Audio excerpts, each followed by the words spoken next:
Hey guys, this is Josh, and for today's video, I'm going to show you how to get video sensing blocks in Scratch. Yeah, you heard that right, video sensing. So basically, these blocks would be um, asking you or requiring you to use your camera to sense something. So how do you actually get those video sensing blocks?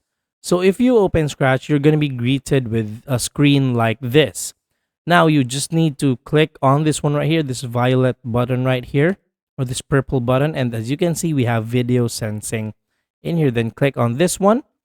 Then there's a prompt that would usually show up in here.